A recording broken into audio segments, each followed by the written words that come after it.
It's a game so good they had to flex for it. Pittsburgh Steelers, winners of 4 of their last 5 games, now back in the playoff picture because of it, getting in the ring with the Baltimore Ravens again, winners of 7 of their last 9. 4-yard touchdown run by J.K. Dobbins. These two are fun to watch beat up on each other when the game isn't important.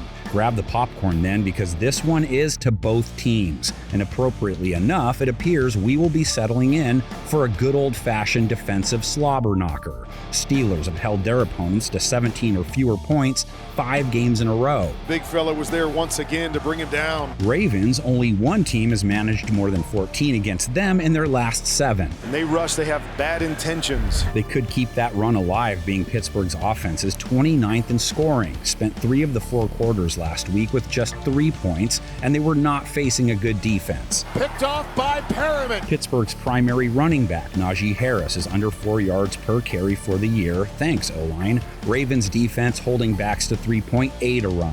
Cordero Patterson. I do not like that at all. Steelers have a rookie quarterback learning on the job. The Ravens have held quarterbacks to a sub-90 rate and have a hefty 44 sacks. Here they come! Bowser blew it up! What terrible towels have to hope that final drive from last week carries over to this week. Over the middle! Touchdown!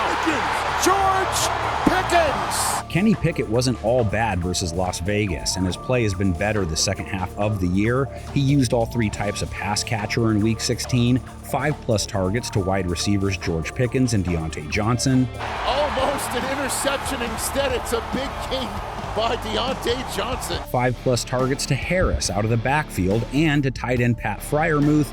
No one had more than 100 yards, but all had 40+. That's Freiermuth open. The Ravens, they're hoping to get Lamar Jackson back. At this point, though, I feel like a guy being pulled over getting tricked into saying meow 10 times. How many times can we get Game Preview Guy to say Lamar's back this week? It's gotten old. Either way, it's the Ravens' run game that Pittsburgh will be most focused on. They have a 3-headed attack regardless of who the QB is: J.K. Dobbins, Gus Edwards, Tyler Huntley. They went for 184 yards combined last week, and when Baltimore beat Pittsburgh 16-14 a few weeks ago, without Lamar, that trio dropped 200+ yards on the Steelers. What a burst!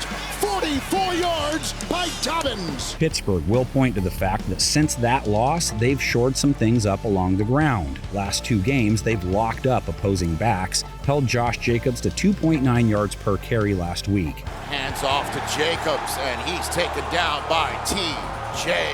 Watt. Pittsburgh's pass defense comes in off a 3 INT game, but who knows how many pass attempts we see in this one. This has Tom, Jerry, Dwight, Jim, Al Bundy, Marcy vibes to it. Okay, maybe they haven't reached that level yet. Throw down some all-time beefs that you like in the comments section with some scores and analysis. Game Preview Guy here, wishing everyone a happy New Year's. Why must I be so negative? Why did you cross the road?